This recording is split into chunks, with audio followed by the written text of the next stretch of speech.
Because I see at long last what's wrong with the world. Too many sorcerers.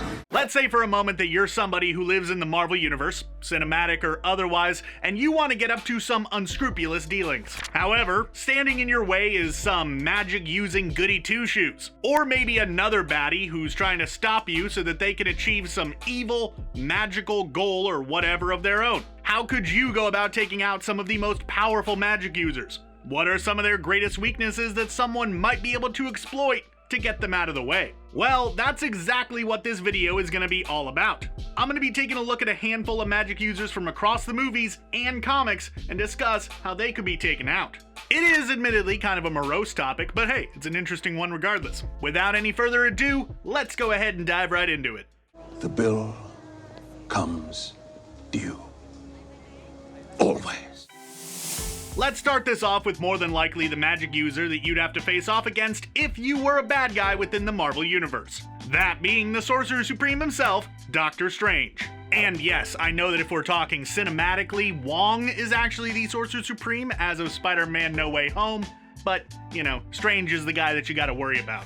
Now, Strange is easily the biggest threat to bad guys, at least out of all of the magic users. One of his biggest strengths is his constant studying. Basically, anytime that he has a moment of downtime, he spends it by reading and learning new magical skills. Because of this, Strange is capable of utilizing pretty much every single type of magic that there is, to a very high degree of competency, which makes taking him out kinda difficult. However, the comics have, on multiple occasions, given us a pretty surefire way to take him out. Just go after his hands. Nearly every major defeat that he has ever suffered has come because of something involving his hands. Hulk got a hold of them and broke them during the World War Hulk storyline, and in a run in the comics in 2019, he nearly lost complete control over magic due to him finally being able to fix his crippled mitts, messing with the muscle memory that he needed to effectively cast spells. While yes, the Doctor Strange solo film did have that moment where the Ancient One tried to show him that he doesn't necessarily need his hands to cast spells, he still didn't really ever learn how to do it without them, so yeah, that's a problem for him. So if you want to take him out, you've got to take out his hands, which, admittedly, is easier said than done, as you would be required to get pretty close to him to do that, but it is an option. And heck, if you want to go after the guy, a safe way to do that is to go after his significant others. In the comics, they've been used to manipulate him on multiple occasions, so that's one way you could go. Ah yes, the joys of having a publicly known identity. I guess Spider-Man has the right idea there. Next up, we have the Scarlet Witch. Now, in a previous video that I did where I ranked the most powerful magic users in the Marvel Universe, I did put Wanda at the top, saying that she is far and away the most powerful magic user that there is. And as somebody who can shape and reshape reality at will, I would say that she fits that bill pretty well. So if you have the Scarlet Witch coming after you, what can you do to get her out of your way? How can one hope to overcome such a daunting obstacle? Well, it's pretty easy actually. Relatively speaking, you're still fighting a super being. You just go after her sanity. As a character, Wanda has never had the most mental fortitude. Hell, easily the most famous storyline on the page involving her was the House of M arc, where she had a complete mental breakdown and reshaped all of existence to fit her own view of how she wanted the world to be. And when things started to fall apart and heroes began to push back against her, she had yet another breakdown and nearly decimated the entire mutant race with just a single line of dialogue.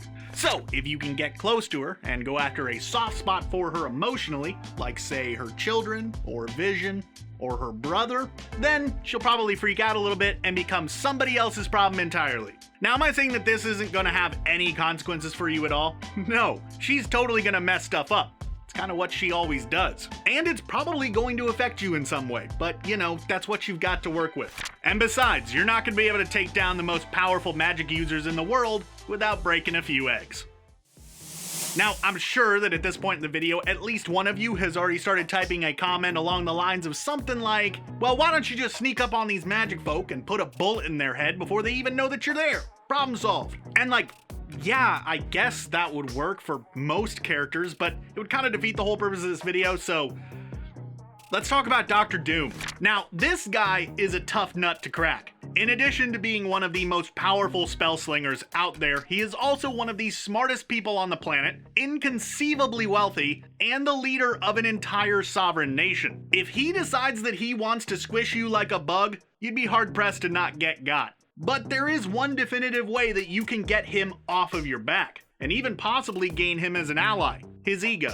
If you're able to pander to his overblown sense of superiority, especially in regards to Reed Richards, it's actually not that hard to get him to do stuff that you want. Spider-Man was once able to do this and gain his assistance with analyzing some tech of unknown origin by simply saying that not even Reed could figure it out, so of course Doom couldn't, which caused Doom to play right into his hands. It's a bit tricky, but it's really the only way that you can consistently take the guy down. Now, if you are a major multiversal being, like say Mephisto or something, you could always leverage your demonic powers and control over his deceased mother's soul to take him on, but I don't think many of you can confidently call yourselves the devil, so that's probably out the window.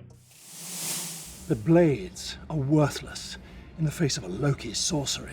Speaking of mages with huge egos, we've got Loki, the Asgardian trickster god himself. Loki is a master sorcerer who was taught magic by his adoptive mother Frigga, who herself was taught by an entire coven of witches in the illusionary arts. On top of that, he is also a highly trained combatant, a crack tactician, and possesses near genius level intellect. So yeah, he's not someone that you want to mess with lightly. However, his emotions make him extremely vulnerable.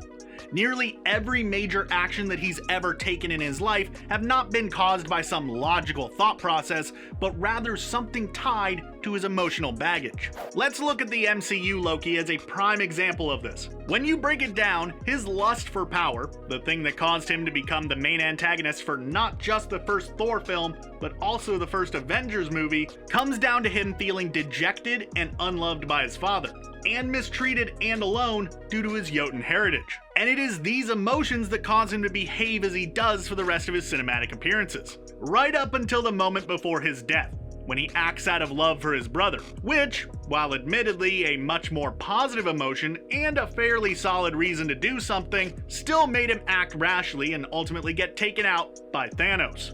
So, all you really have to do is put him in a situation where his emotions will be raised, which causes him to act out in a, more than likely, self-destructive manner. And if that fails, you can always just go after his ego like you did with Dr. Doom. That's a fairly solid way to get him off your back as well.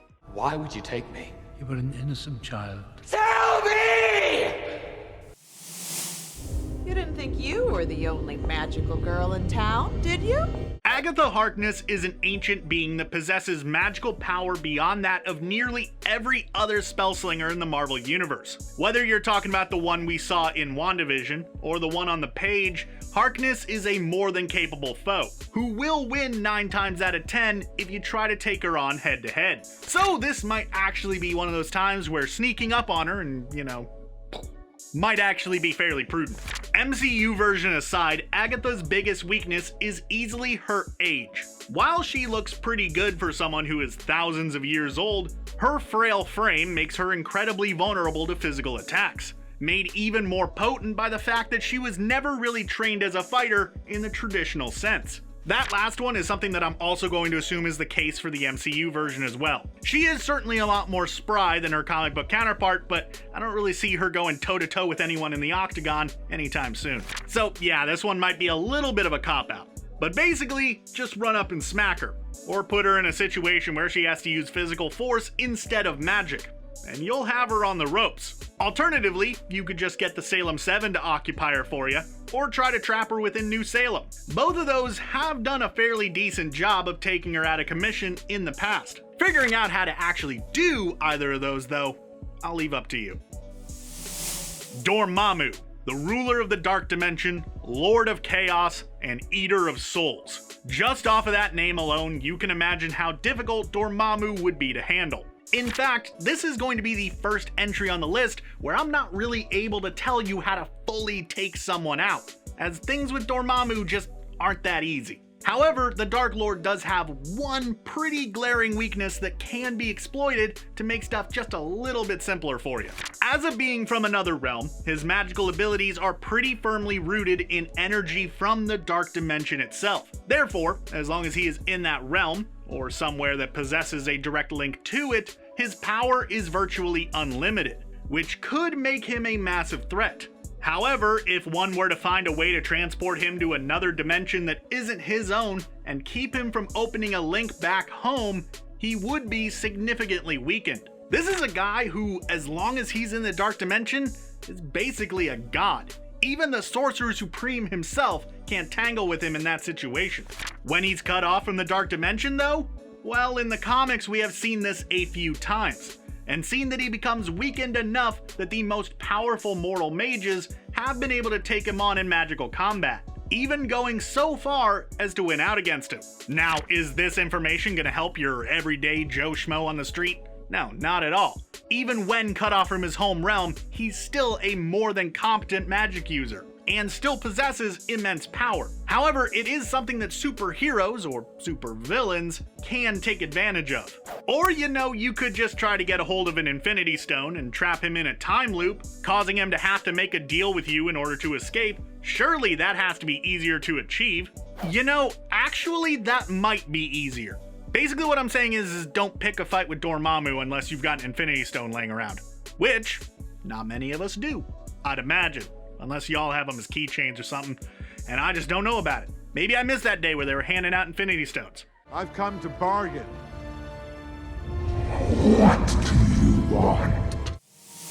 Ah, Nightmare. The Marvel character with the edgiest name to ever edge. Okay, actually Blade might have that on lockdown, but he's a close second. For those of you who don't know who Nightmare is, he is a fear lord, specifically the master of the subconscious. He's a magical being that can travel into the dreams of people and attack them from within their own minds, driving them mad and ultimately taking them out entirely. Now, I know what you are thinking, and yes, he is just basically a fancier, less creepy Freddy Krueger. He also cracks far less jokes, and messes with far less children. Freddy Krueger's a terrible person, everybody. And just like the finger knife wielding 80s slasher icon, the easiest way to take Nightmare on is to simply remove his power over you. But how do you go about doing that? Well, all you've got to do is conquer your fears. Like, all of them. You cannot be afraid of anything, not even subconsciously. So, okay, not all that simple, I guess. It's what you got to work with. If you are able to achieve this, you could pretty easily take him on if he ever comes a knockin'. As within the mind of someone who is without fear, Nightmare is basically powerless. He becomes just a dude. Of course, if you can't do this, which is something I feel like most of us wouldn't be able to do so easily, you could also take advantage of another weakness of his. Like Dormammu, Nightmare is significantly less powerful outside of his own realm. So yeah, once again, just like Freddy Krueger, all you gotta do is just pull him out of the dream and blammo! You can take him on like anybody else, as long as you're not in the dream, or in a dream within a dream, or anything like that. It gets really complicated down there. It seems like either option isn't exactly great, but hey, if you've got a literal dream demon coming after you, nothing is gonna be easy. As the son of the Scarlet Witch, the most powerful magic user in the Marvel Universe, according to this particular video host, you would imagine that Billy Kaplan, aka Wiccan, would be a more than worthy adversary to anyone who stands against him. And you'd be right. However, there is one surefire way that you can take him out of any fight. Earmuffs.